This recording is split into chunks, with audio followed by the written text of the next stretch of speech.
Mi esposa Cristina salió rumbo a Barcelona para un viaje de chicas de 2 semanas.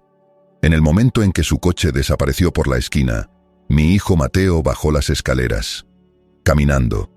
Mi hijo paralítico de 12 años, que llevaba 6 años en silla de ruedas, bajó las escaleras caminando como si nunca hubiera dejado de hacerlo.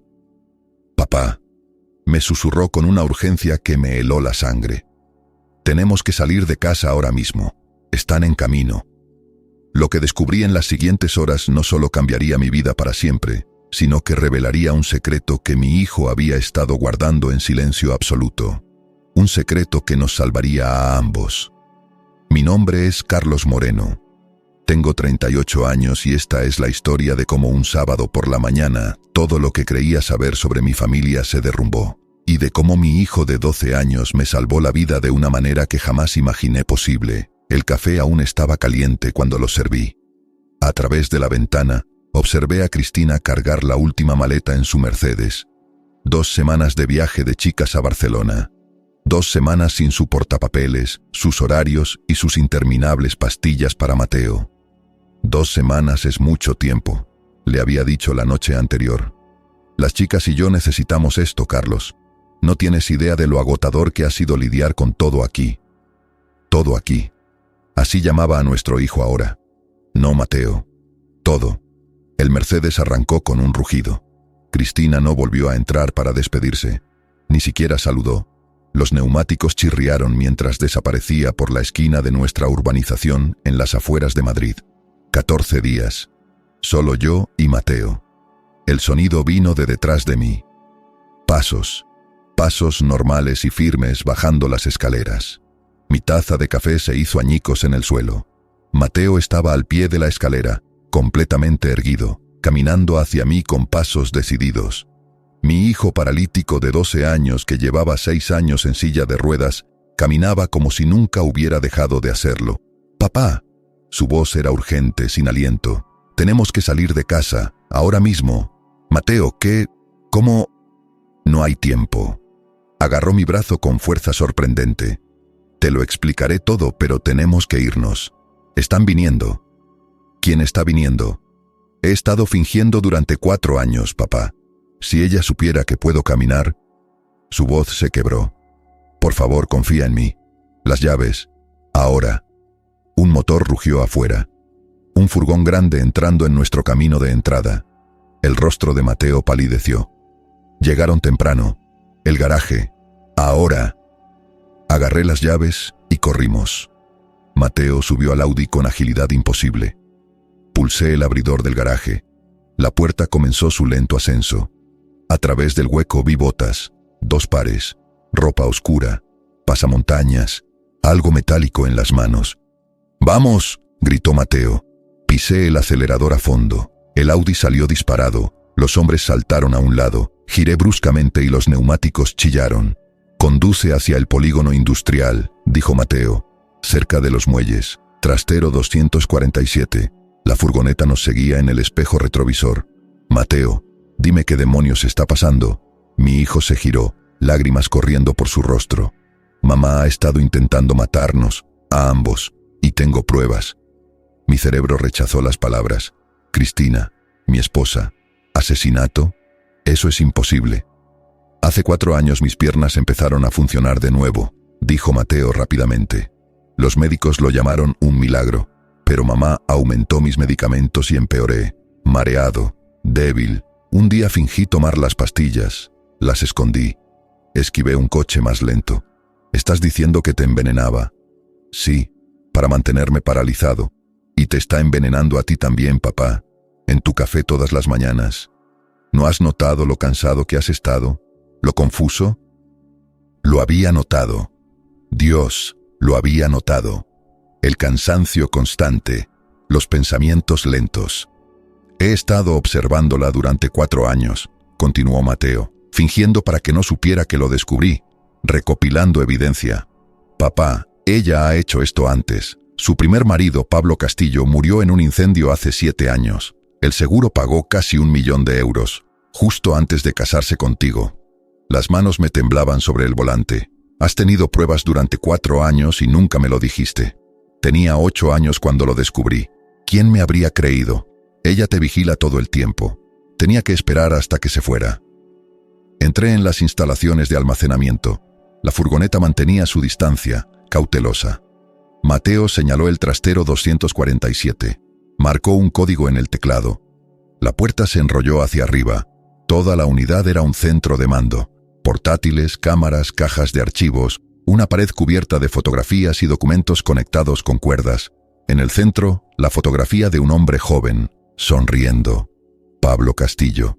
La primera víctima de mamá, dijo Mateo en voz baja. Papá, todo lo que necesitamos para destruirla está aquí. Tenía 8 años cuando lo descubrí. Miré a mi hijo de 12 años, este extraño que había pasado un tercio de su vida en una guerra secreta, y me di cuenta de que no tenía idea de quién era realmente. Afuera, el motor de la furgoneta ronroneaba. Esperando. El trastero tenía climatización, lo que explicaba cómo el equipo de Mateo había sobrevivido. Conté 4 portátiles, 2 tabletas y suficientes discos duros para abastecer una pequeña tienda de electrónica. La pared de evidencia parecía sacada de una investigación federal. ¿Cómo hiciste todo esto?, pregunté, aún intentando procesarlo. Mateo bajó la puerta metálica, sellándonos dentro.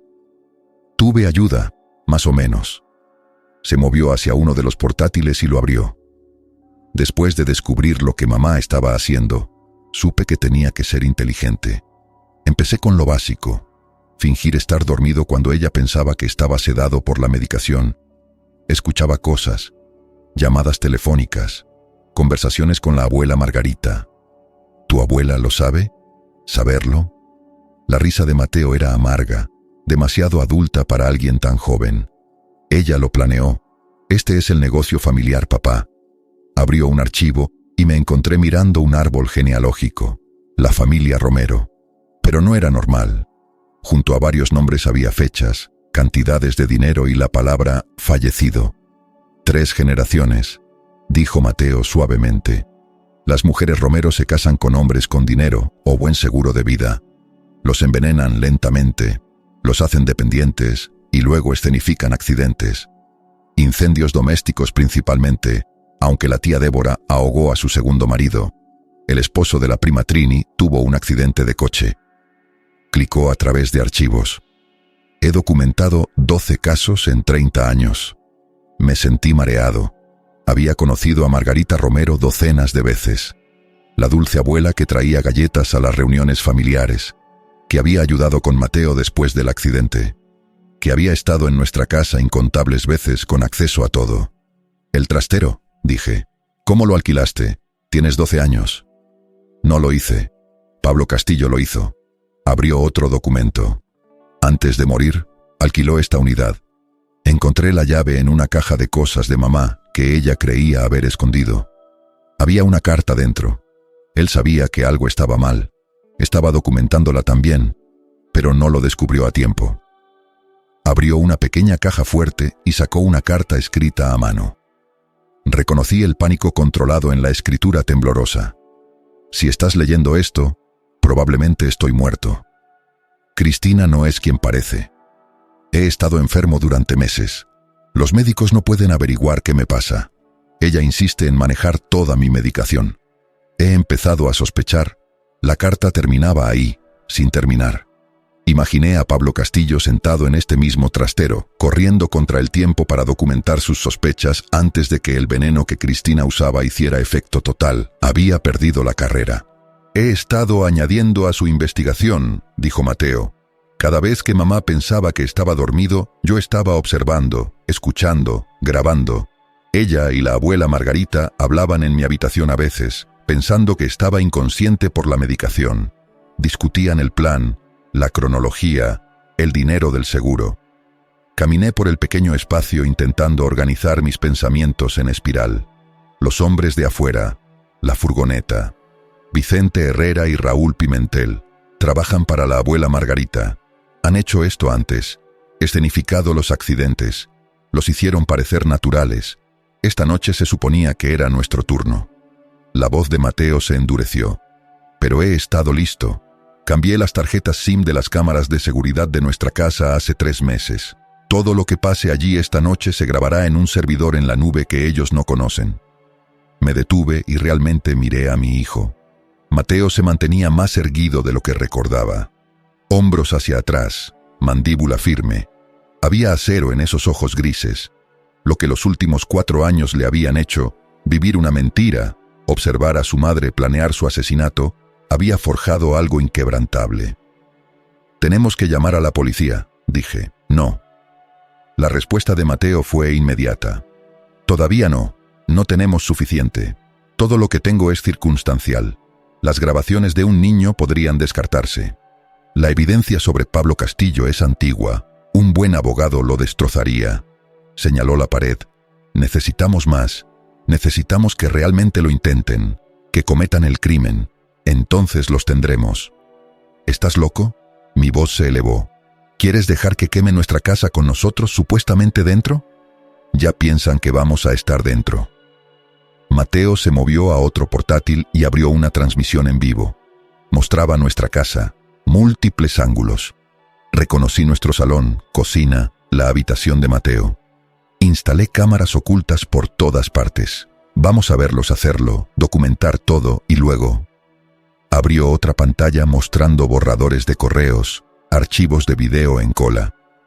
«Entonces los vamos a destruir completamente». Un golpe en la puerta del trastero nos hizo saltar a ambos. No fue fuerte, casi educado. Luego una voz, amortiguada pero clara. «Señor Moreno, Mateo, sabemos que están ahí dentro. Hablemos de esto como personas razonables». Reconocí la voz de algún lugar. ¿Dónde la había? El funeral de Pablo Castillo.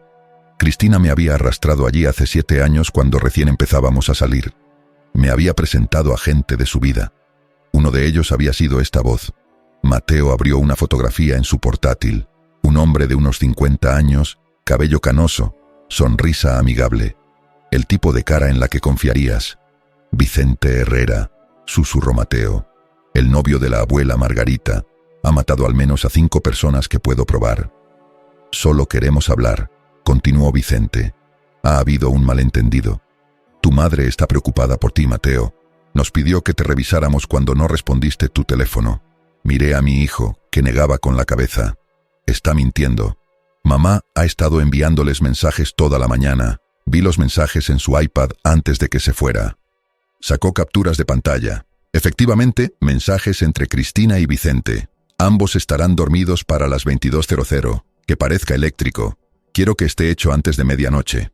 «Entendido. Pimentel tiene el acelerante. Lo haremos rápido». «Bien. No puedo soportar otros 6 años de esto». El niño me pone los pelos de punta. Sentí algo quebrarse en mi pecho. El niño, su hijo, me había llamado así, como si fuera una molestia, como si ambos lo fuéramos. «Señor Moreno», Vicente volvió a llamar. «Carlos, sé lo que Mateo te ha estado diciendo. Es un chico enfermo. Los medicamentos afectan su mente. Estamos aquí para ayudarlo».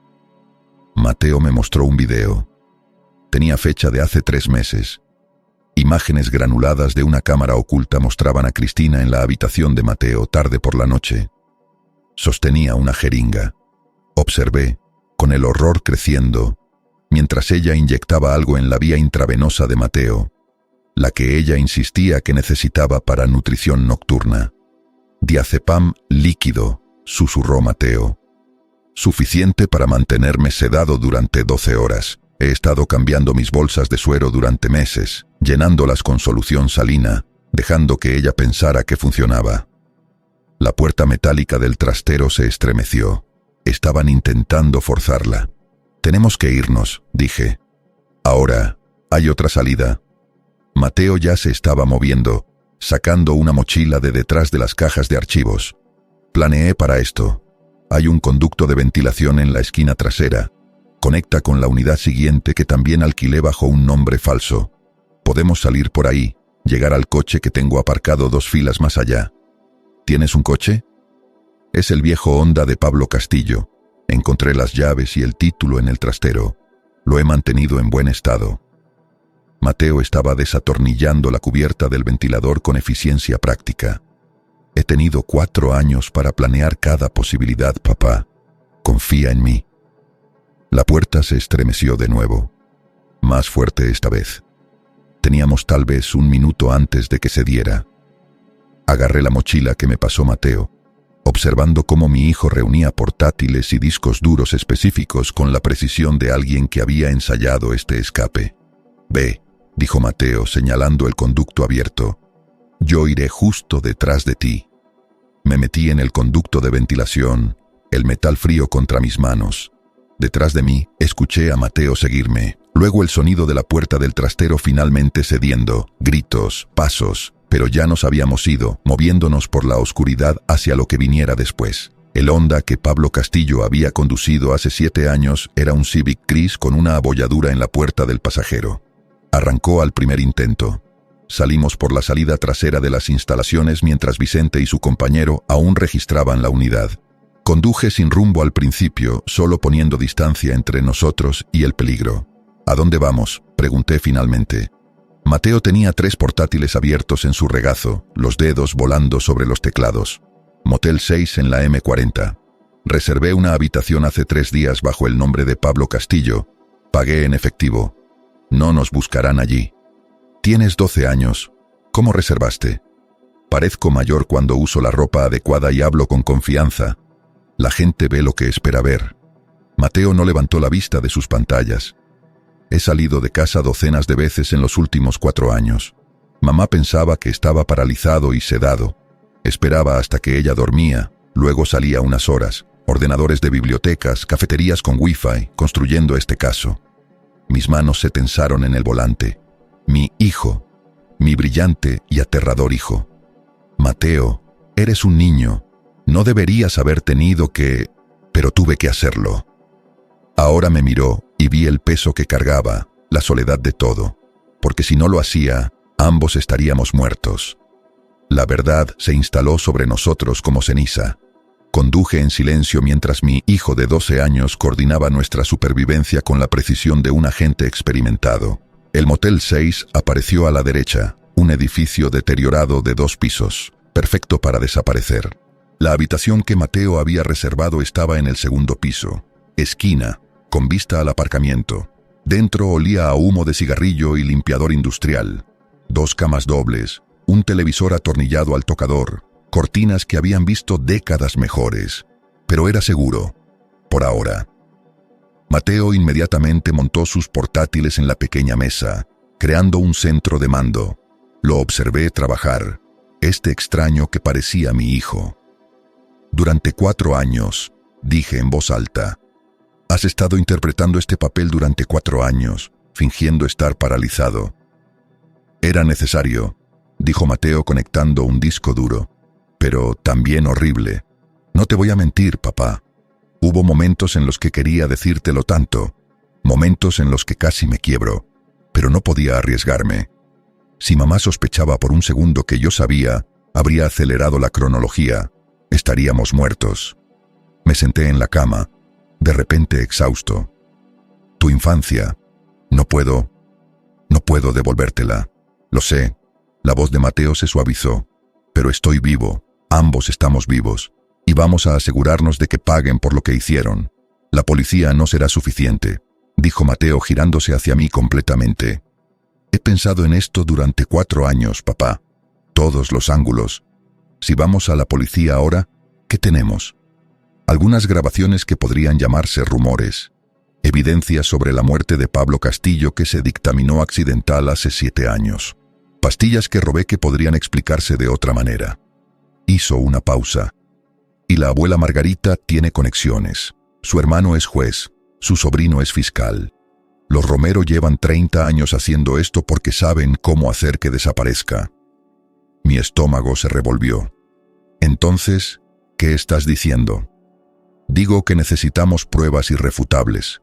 Video evidencia de ellos cometiendo realmente un crimen, confesiones, registros financieros. Necesitamos construir un caso tan hermético que sus conexiones no importen». Mateo abrió las transmisiones de seguridad de nuestra casa.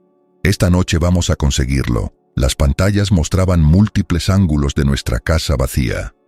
Salón, cocina, pasillo, la habitación de Mateo con la cama hospitalaria. Todo parecía normal, tranquilo, esperando. «Piensan que estamos ahí», dijo Mateo. «Dormidos por la medicación, indefensos. Van a volver esta noche para terminar el trabajo. Y vamos a grabarlo todo». «¿Y luego qué?», pregunté. «¿Queman la casa?». Entonces voy más profundo. Mateo abrió otro archivo mostrando registros financieros, cuentas bancarias, transferencias, pólizas de seguro de vida. Mientras cometen el incendio provocado esta noche, voy a hackear el servidor personal de la abuela Margarita. Ella lo guarda todo digitalmente ahora, todos los registros de sus operaciones. Nombres, fechas, métodos, todo está ahí. He estado trabajando en romper su seguridad durante 8 meses. Esta noche, mientras están distraídos, mientras piensan que han ganado, voy a tomar todo. Lo miré fijamente. ¿Aprendiste a hackear? Tutoriales de YouTube, foros online, práctica. Mateo se encogió de hombros como si nada. Soy bastante bueno ahora. No a nivel genio, pero suficientemente bueno. La seguridad de la abuela Margarita es fuerte, pero cometió un error. Confió en una empresa que tuvo una filtración de datos hace 6 meses. Conseguí credenciales de administrador de la Dark Web. He sido paciente, esperando el momento adecuado. El momento adecuado siendo cuando piensan que estamos muertos. Exacto. La sonrisa de Mateo era fría. Estarán celebrando, descuidados. Ahí es cuando ataco. Me puse de pie y caminé por la pequeña habitación del motel. Todo en mí gritaba que esto estaba mal, que deberíamos ir a la policía, que un niño de 12 años no debería estar orquestando una contraoperación contra su familia homicida. Pero otra parte de mí, la parte que había sido envenenada durante 6 años, que había visto sufrir a su hijo, que había sido hecho un tonto, esa parte quería sangre. «Explícame todo», dije finalmente, «el plan completo». Mateo asintió y abrió una cronología. Esta noche, entre las 22:00 y medianoche, Vicente Herrera y Raúl Pimentel entrarán en nuestra casa. Usarán la llave de mamá. Ella les dio una copia. Montarán un incendio eléctrico, probablemente en el sótano. Harán que parezca cableado defectuoso. La casa arderá rápido. Han estado planeando esto durante meses. ¿Cómo sabes todo esto? El iPad de mamá. Lo sincroniza con su teléfono y no se da cuenta de que puedo acceder a ambos a través de la nube. He leído cada mensaje, cada correo. Conozco todo el plan. Clicó a través de capturas de pantalla. Mientras la casa arde, estaré aquí rompiendo el servidor de la abuela Margarita. Descargaré todo. 30 años de evidencia. Nombres de víctimas, registros financieros, comunicación entre miembros de la familia. Todo. ¿Y si el hackeo no funciona? Entonces todavía tenemos el incendio provocado en video, múltiples ángulos. Eso solo es suficiente para iniciar una investigación, pero con los archivos de Margarita podemos derribar toda la operación. Cada romero involucrada, cada víctima obtiene justicia. Miré la pared de evidencia que Mateo había recreado en las pantallas de su portátil. La cara sonriente de Pablo Castillo. Otros hombres. 12 de ellos, había dicho Mateo. 12 maridos. 12 asesinatos disfrazados de accidentes. «Háblame de Pablo», dije en voz baja.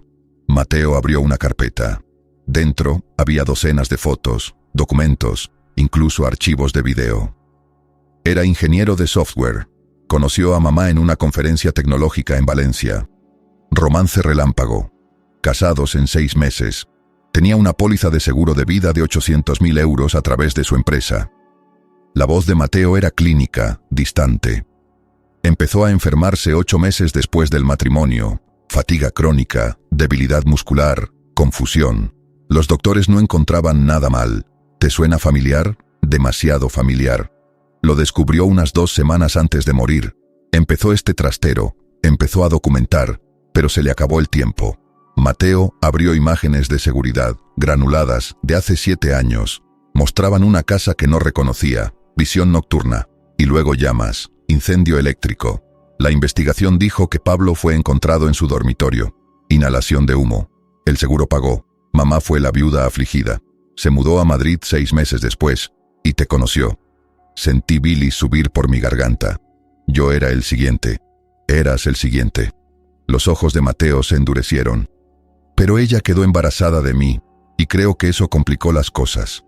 En realidad parecía feliz por un tiempo cuando yo era bebé. He visto fotos, sonreía diferente. La expresión de Mateo se tensó. Pero luego empecé a crecer, a ser una persona en lugar de un accesorio, a hacer preguntas. Creo que ahí es cuando decidió que ambos teníamos que irnos. El accidente en la casa del lago no fue un accidente. Lo recuerdo claramente. Tenía 6 años, pero lo recuerdo. Me empujó del embarcadero. Le dijo a todos que resbalé, pero recuerdo sus manos en mi espalda. La fuerza. Las manos de Mateo temblaban ahora. Golpeé mi cabeza en el soporte del muelle, casi me ahogo. Dijeron que el trauma causó la parálisis, pero no fue así. Eso vino después, de los medicamentos que empezó a darme en el hospital.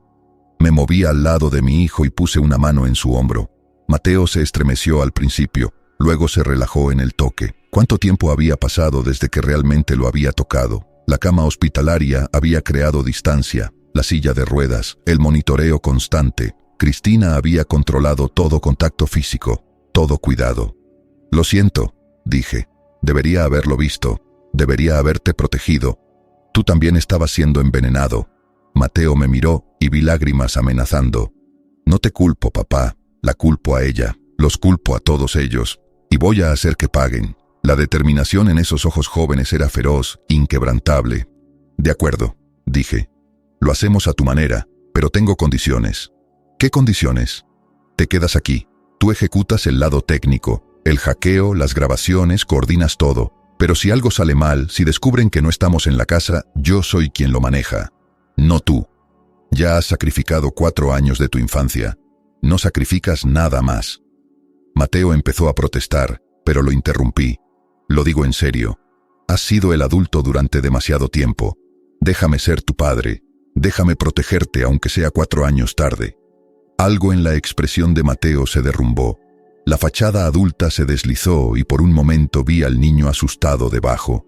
El niño que había estado solo en esta lucha durante tanto tiempo. De acuerdo, susurró Mateo.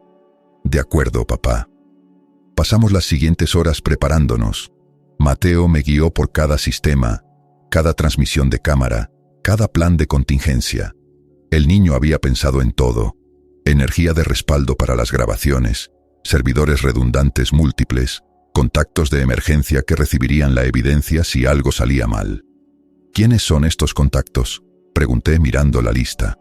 Podcasters de crímenes reales, periodistas, gente que realmente investigará si desaparecemos. Mateo mostró perfiles. He estado construyendo relaciones con ellos durante 2 años. Piensan que soy un investigador de 25 años interesado en casos sin resolver. Si no nos registramos mañana al mediodía, todos reciben paquetes de evidencia. Negué con la cabeza asombrado. Realmente has pensado en todo. Tenía que hacerlo. Era la única forma de sobrevivir. A las 20:00 pedimos pizza de un lugar a 3 manzanas. Fui a recogerla con una gorra de béisbol y manteniendo la cabeza baja. La paranoia era nueva pero necesaria. Seguía esperando ver a Cristina o Vicente o alguien de la familia Romero, pero las calles eran normales. Gente viviendo sus vidas, sin saber que un niño había estado librando una guerra secreta contra asesinos en serie. De vuelta en el motel, comimos en silencio, observando las transmisiones de nuestra casa. Todo permanecía quieto, esperando.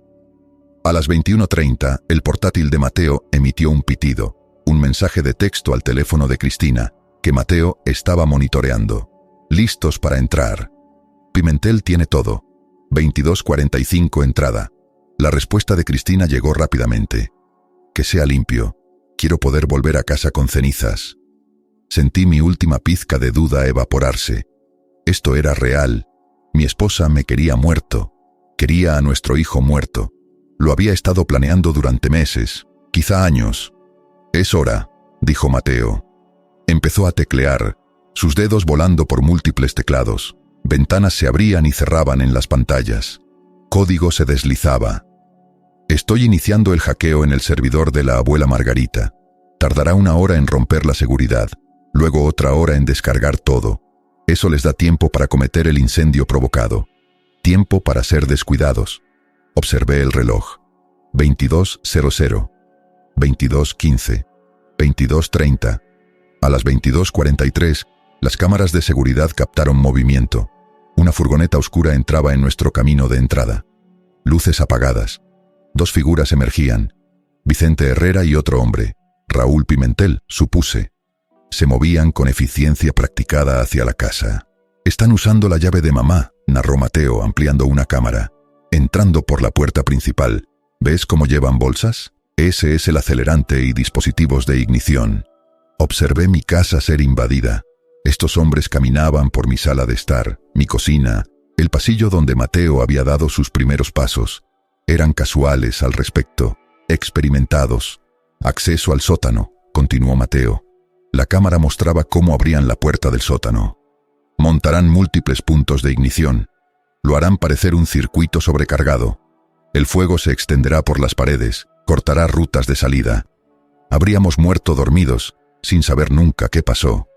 En pantalla, Vicente Herrera montaba pequeños dispositivos cerca de paneles eléctricos, detrás del calentador de agua, a lo largo de las vigas de soporte. Los reconocí de películas. Dispositivos incendiarios con temporizadores. «¿Cuánto tiempo tenemos?», pregunté. «Pondrán los temporizadores para medianoche. Les da tiempo para alejarse, establecer coartadas. Para cuando lleguen los bomberos, la casa estará completamente envuelta en llamas». La barra de progreso del hackeo en otra pantalla mostraba 47% completado. «¿Qué pasa si descubren que no estamos ahí?», pregunté. «¿Qué pasa si revisan las habitaciones?». «No lo harán». Mamá confirmó que estaríamos sedados. Confían en su información. Mateo mostró más mensajes. «Además, son profesionales. Entran y salen rápido. Riesgo mínimo. Han hecho esto antes». En cámara, Vicente y Raúl volvían arriba. Hicieron un barrido rápido de la casa. Mi habitación. La habitación de Mateo con la cama hospitalaria vacía. Vicente señaló la cama y le dijo algo a Raúl. Ambos se rieron. Mis manos se cerraron en puños. Estaban riendo. Riendo sobre asesinar a un niño. «Tranquilo, papá», dijo Mateo suavemente. «Los tenemos.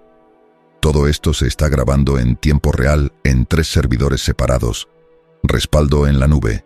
Cifrado. Con marca de tiempo. Están acabados». Los 2 hombres salieron de la casa a las 23:02. La furgoneta se alejó. Luces aún apagadas, desapareciendo en la noche madrileña. «Temporizadores configurados», confirmó Mateo, revisando las transmisiones de las cámaras. «Medianoche. Tenemos 58 minutos hasta la ignición». La barra de progreso del hackeo alcanzó 73%. Caminé por la habitación del motel, la adrenalina haciendo imposible sentarme quieto. Después de que tengamos todo, después de que la casa arda, ¿cuál es el plan? Vamos al FBI, no a la policía local. Ya he identificado a la gente que necesitamos. Samuel Osborne, División de Delitos Económicos. Se especializa en casos de fraude complejos. He estado alimentándolo anónimamente con información sobre los Romero durante 6 meses. Ya está investigando. Solo no tiene suficiente para órdenes judiciales todavía. ¿Has estado hablando con el FBI? A través de canales cifrados. Piensa que soy un informante dentro de su organización. Mateo me miró. Mañana por la mañana, nos presentamos en su oficina con todo. El video del incendio provocado, los archivos de Margarita, la evidencia de Pablo Castillo, testimonios sobre el envenenamiento, registros médicos que he estado robando y copiando. Todo. Para mañana por la tarde, los Romero estarán bajo custodia. La barra de progreso alcanzó 89%. A las 23:47, el portátil de Mateo emitió un pitido. «Estamos dentro. Descargando ahora». Observé cómo carpetas y archivos comenzaban a transferirse. Registros financieros, registros de comunicación, archivos de video. El alcance era asombroso. Gigabytes de datos. Décadas de crímenes. «Dios mío», respiró Mateo. «Papá, mira esto». Abrió una hoja de cálculo. Listaba nombres, fechas, métodos y pagos. 16 víctimas, no 12, remontándose a 1992. El legado de la familia Romero era aún peor de lo que Mateo había documentado. Esto es suficiente, dije. Esto es suficiente para encerrarlos a todos para siempre. A las 23:58, con la descarga al 96%, el teléfono de Mateo sonó. Una llamada desde un número desconocido. «Es Cristina», dijo Mateo mostrándome la pantalla. «Llamando desde un teléfono desechable. Piensa que estamos muertos en 2 minutos. ¿Por qué llamaría?» «No lo sé». Mateo miró el teléfono sonando. En pantalla, nuestra casa mostraba un destello de luz en el sótano. Luego otro. Los temporizadores se habían activado temprano. Adelantaron la cronología, dije, observando las llamas comenzar a extenderse imposiblemente rápido por nuestra casa. El rostro de Mateo palideció. Porque saben, de alguna manera saben que no estamos allí. Esto es un mensaje. El teléfono seguía sonando. En pantalla, nuestra casa se convertía en un infierno. 6 años de nuestras vidas ardiendo. La descarga alcanzó 100%. «Los respaldos», dijo Mateo urgentemente. «Tenía respaldos físicos escondidos por toda la casa. Si esos arden, tenemos las copias digitales. Pero no todo. Algunos de los documentos originales de Pablo eran demasiado frágiles para escanear correctamente. Los guardaba en una caja fuerte ignífuga en mi armario. Si esos arden, perdemos evidencia crítica de cadena de custodia». La descarga alcanzó el 100%, dije. Los archivos del servidor de Margarita están asegurados. Pero sin la evidencia física para corroborar, un buen abogado podría argumentar que los archivos digitales son fabricados. Tomé una decisión. ¿Dónde está la caja exactamente? Papá, no. ¿Dónde, Mateo? Esquina trasera izquierda de mi armario. Combinación 0624. Pero papá, la casa está... Sigue descargando cualquier otra cosa que puedas encontrar. Si no vuelvo en 30 minutos, envías todo al agente Osborne y a esos periodistas. Desapareces, sobrevives. ¿Entendido? Papá, ¿entendido? Los ojos de Mateo estaban abiertos con miedo, pero asintió. 30 minutos. Luego lo envío todo. Corrí. El Civic chilló por calles vacías, pasando todos los semáforos en rojo. Podía ver el resplandor naranja desde 3 manzanas de distancia. Los bomberos aún no habían llegado. Probablemente notificado como un incendio eléctrico.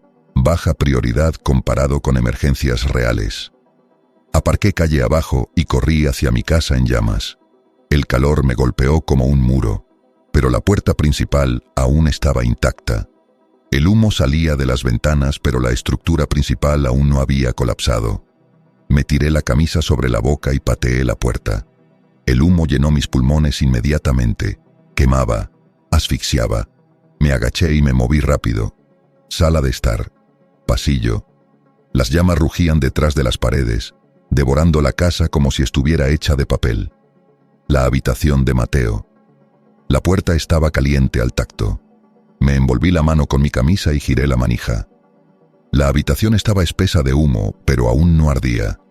Podía ver la cama hospitalaria, la silla de ruedas, todos los accesorios del falso encarcelamiento de Mateo. El armario. Esquina trasera izquierda. Abrí la puerta de golpe y busqué entre zapatos y ropa vieja. Ahí, una pequeña caja fuerte ignífuga atornillada al suelo. Mis dedos torpearon con la combinación. 0624. La cerradura hizo clic al abrirse. Dentro había documentos en fundas de plástico, la letra de Pablo Castillo, registros médicos, fotografías. Mateo había preservado todo. Agarré la caja, solo medía unos 30 centímetros cuadrados, y me giré para correr. La explosión vino del sótano. Línea de gas.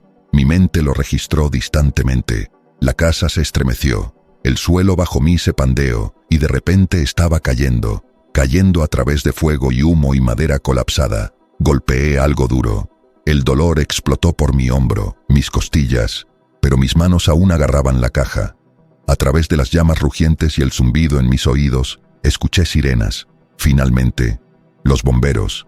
Me arrastré por lo que había sido la cocina, la puerta trasera. Si podía llegar a la puerta trasera. Unas manos me agarraron, me tiraron, luché, hasta que escuché una voz. Señor, lo tenemos, deje de luchar. Bomberos. Me arrastraron al patio trasero, al aire limpio. Jadeé, tosí, mis pulmones gritando, pero la caja aún estaba en mis manos. Un paramédico intentó quitármela, la agarré más fuerte. Evidencia, graznó. Evidencia de asesinato, agente del FBI Samuel Osborn.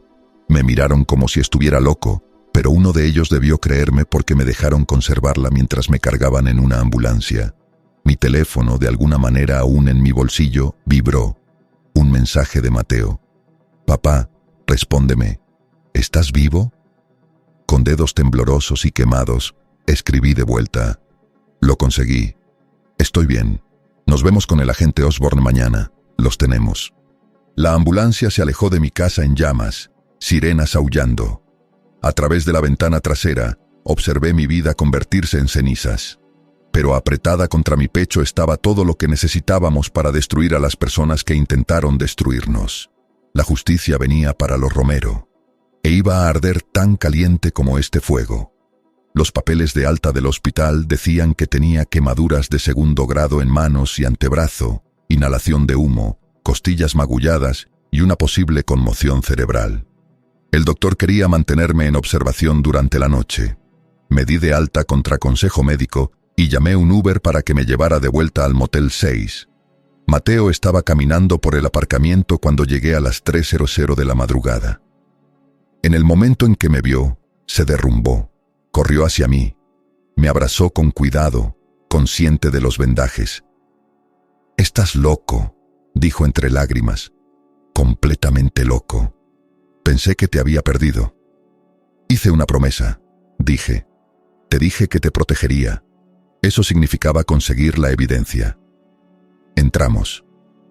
La habitación ahora parecía un centro de mando de un thriller de espías. 6 portátiles funcionando, pantallas llenas de archivos y datos. La caja fuerte y ignífuga estaba sobre la cama. Mateo ya estaba sacando documentos con manos enguantadas, fotografiando cada página. «Conseguí todo del servidor de Margarita», dijo, volviendo al modo de negocios, su armadura contra el miedo. 31 años de registros, 17 víctimas en total. Transacciones financieras vinculando a todas las mujeres Romero, registros de comunicación, archivos de video. Su voz se quebró. «Papá, algunos de ellos grabaron los asesinatos, guardaban trofeos». Me sentí enfermo. «Dios, hay más». Encontré conexiones con los hombres que ayudaron, Vicente Herrera, Raúl Pimentel y 3 más. Han estado escenificando accidentes para la familia desde principios de los 2000, por un porcentaje del dinero del seguro. Mateo mostró una red financiera mostrando dinero fluyendo desde compañías de seguros a los Romero, luego a cuentas en el extranjero.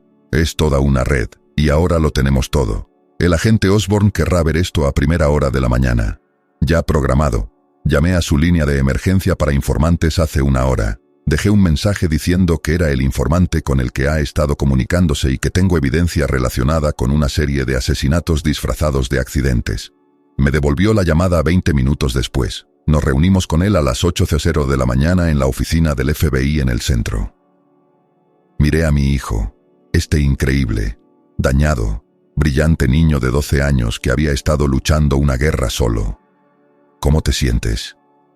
Mateo estuvo callado durante un largo momento. «No lo sé. Pensé que me sentiría victorioso o algo así, pero solo me siento cansado, y triste, y enfadado». Me miró. «¿Es eso normal?» «Sí, colega. Eso es normal». Me senté junto a él en la cama.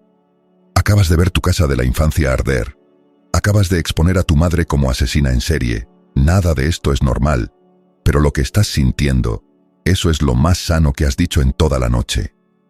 Nos sentamos en silencio observando la cobertura de noticias del incendio en uno de los portátiles. El reportero lo llamó un trágico accidente. Incendio eléctrico. Casa histórica destruida. La familia Moreno tuvo la fortuna de no estar en casa en ese momento. Cristina apareció en pantalla dando una entrevista. Estaba llorando, lágrimas perfectas corriendo por su rostro perfecto. «Se suponía que mi marido y mi hijo estarían en casa», sollozó. «Gracias a Dios que no estaban. Gracias a Dios. Está vendiéndolo», dijo Mateo fríamente, montando la narrativa. Aliviada de que sobrevivimos porque no sabe que escapamos, interpretará a la esposa preocupada hasta que sea seguro expresar decepción de que vivimos.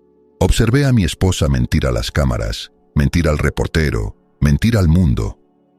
Se había vuelto muy buena en eso a lo largo de los años. Me pregunté si alguna vez me había dicho una sola cosa verdadera, si alguna vez hubo amor allí, o si yo solo había sido la víctima número 7. Otro nombre en una hoja de cálculo. A las 6:00 de la mañana, empacamos todo. 3 mochilas llenas de discos duros, portátiles y documentos. La evidencia que destruiría a una familia entera de asesinos.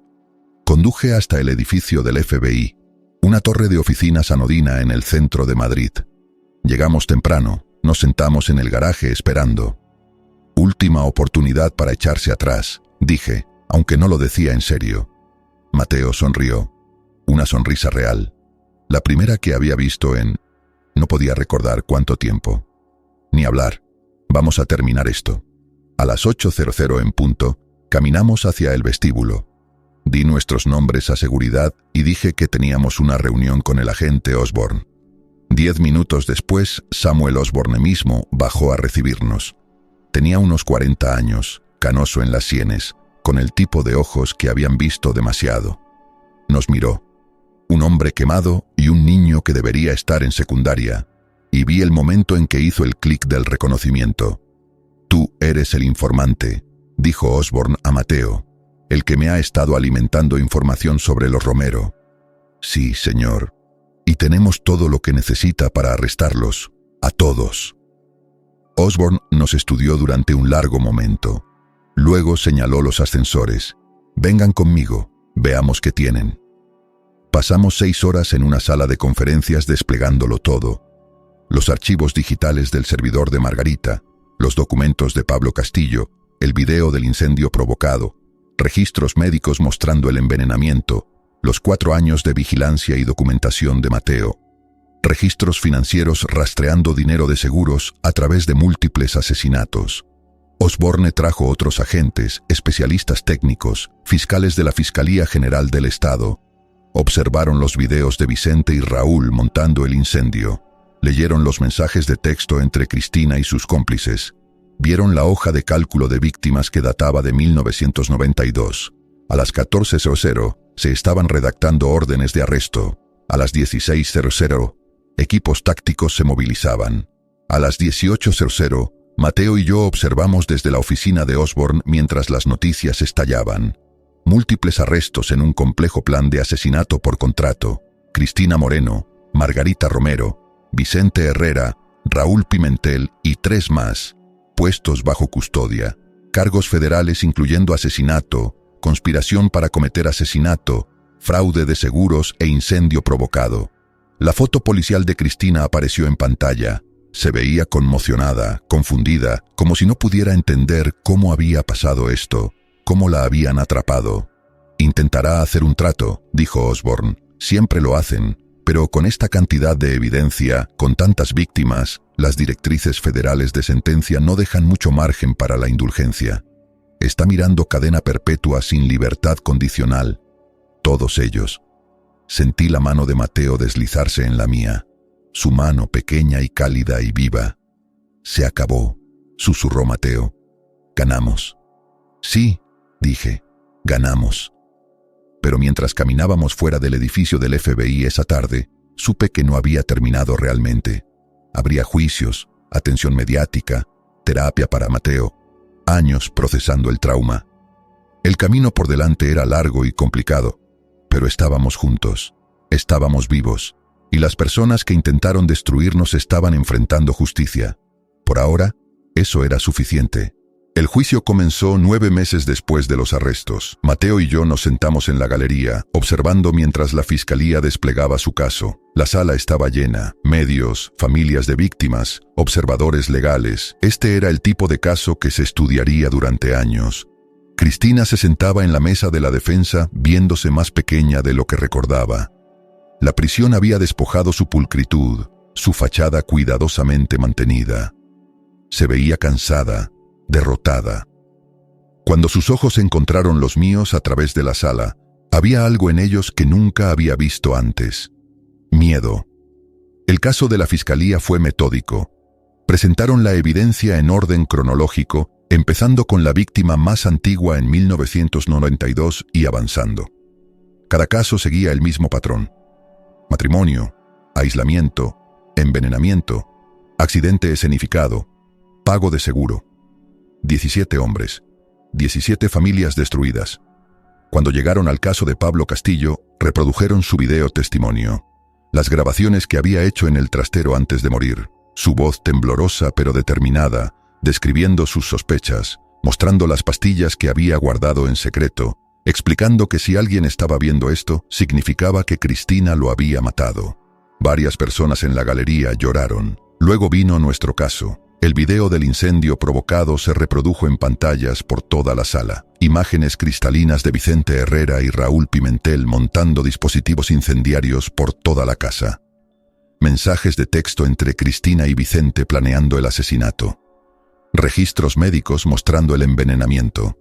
Y finalmente, el testimonio de Mateo. Pregrabado para protegerlo del interrogatorio cruzado, reproducido en video. Mateo se veía imposiblemente joven, explicando con calma y claridad cómo había descubierto que su madre lo estaba envenenando, cómo había fingido estar paralítico durante 4 años, cómo construyó el caso pieza por pieza porque sabía que nadie le creería a un niño. La sala estaba en silencio mientras se reproducía el testimonio de Mateo. Cuando terminó, varios miembros del jurado estaban llorando. La defensa lo intentó. Argumentaron que la evidencia era circunstancial, que las muertes fueron accidentes trágicos, que el testimonio de Mateo no era confiable porque era un niño influenciado por su padre. Pero era débil, desesperado. Todos en esa sala conocían la verdad. El juicio duró 6 semanas. El jurado deliberó durante 4 horas. Culpable de todos los cargos. El rostro de Cristina se derrumbó cuando se leyó el veredicto. Lloró. Lágrimas reales esta vez, no el duelo performativo que había mostrado a los medios. Margarita Romero se quedó con el rostro de piedra. Vicente Herrera miraba la mesa. La sentencia llegó 2 meses después. La jueza federal era una mujer de unos 60 años que claramente había pasado esos 2 meses leyendo cada detalle de cada caso. He estado en el estrado durante 30 años, dijo. Y nunca he visto una conspiración tan fría, tan calculada, tan completamente desprovista de humanidad como esta. 17 hombres asesinados, familias destruidas, niños dejados sin padres. ¿Y para qué? Dinero, pagos de seguros que gastaron en vacaciones de lujo y ropa de diseñador. Miró directamente a Cristina. Usted lo tenía todo. Un marido amoroso, un hijo brillante, una vida cómoda. Y planeó asesinarlos a ambos. Envenenó a su propio hijo durante años. Lo mantuvo prisionero en una silla de ruedas. Todo para eventualmente matarlo y cobrar el dinero del seguro. Estoy luchando por comprender ese nivel de maldad.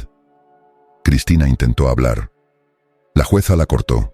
Pasará el resto de su vida natural en prisión federal. Nunca volverá a ver la libertad. Y espero que en las décadas que pase en una celda, piense en Mateo Moreno, en la infancia que le robó, en la confianza que traicionó, en las vidas que destruyó. Cadena perpetua sin libertad condicional. Para Cristina, para Margarita, para Vicente y Raúl y los demás. Mateo y yo salimos del juzgado hacia la luz brillante del sol. Los medios se arremolinaban, pero los defensores de víctimas crearon un buffer. Nos llevaron a nuestro coche. Mientras conducía, Mateo estaba callado. Miraba por la ventana viendo pasar Madrid. ¿Estás bien?, pregunté. Pensé que me sentiría mejor, admitió Mateo. Pensé que cuando la sentenciaran me sentiría, no sé, victorioso, pero solo me siento vacío.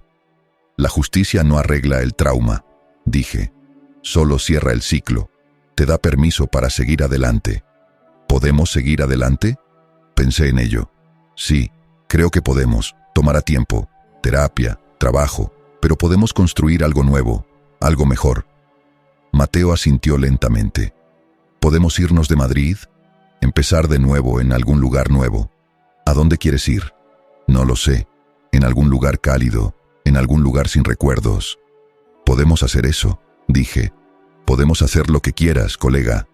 2 años después, estaba de pie en una playa en San Sebastián, observando a Mateo jugar voleibol con chicos de su instituto. Mi hijo tenía 14 años ahora, alto y delgado, riendo mientras remataba el balón. Un adolescente normal haciendo cosas normales de adolescentes.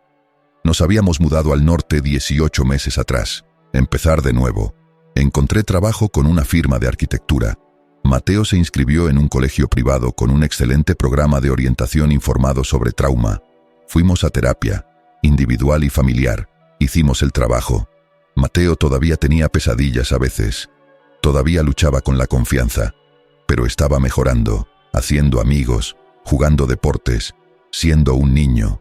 Finalmente, las demandas civiles se habían resuelto. El patrimonio Romero fue liquidado. Las familias de las víctimas recibieron restitución. Nuestra parte había sido suficiente para comprar una casa cerca de la playa, pagar el colegio de Mateo, establecer un fondo universitario. Habían donado una parte a organizaciones que apoyaban a niños víctimas de abuso parental. Elena Castillo, la hermana de Pablo, se había puesto en contacto. Quería conocer a las personas que finalmente habían llevado al asesino de su hermano ante la justicia. Cenamos juntos. Ella le había dado a Mateo algo precioso, los diarios de Pablo de antes de morir, sus pensamientos, sus sueños, su humor. Prueba de que había sido más que una víctima. Había sido una persona. Mateo los había leído de principio a fin. Decidió que quería estudiar informática en la universidad. Como Pablo, una forma de honrar al hombre cuya evidencia había salvado sus vidas. Mateo corrió hacia mí, sudoroso y sonriendo. ¿Viste ese remate? Justo pasando su bloqueo. Lo vi. Muy impresionante. Reed me invitó a una fiesta el próximo fin de semana. ¿Puedo ir? Preguntas normales. Vida adolescente normal. Todavía me sorprendía a veces. Sí, puedes ir. Las reglas de siempre. Envíame un mensaje cuando llegues y cuando vengas de vuelta a casa. Gracias, papá. Mateo empezó a correr de vuelta a sus amigos. Se detuvo, se giró. Oye, papá, me alegro de que nos hayamos mudado aquí. Me alegro de que seamos nosotros. Sonreí. Yo también, colega, yo también. Lo observé volver al juego. Observé reír y jugar y simplemente tener 14 años. Todas las cosas que debería haber estado haciendo los últimos 6 años. Los Romero se habían ido. Muertos o en prisión. La amenaza había terminado. El trauma estaba sanando.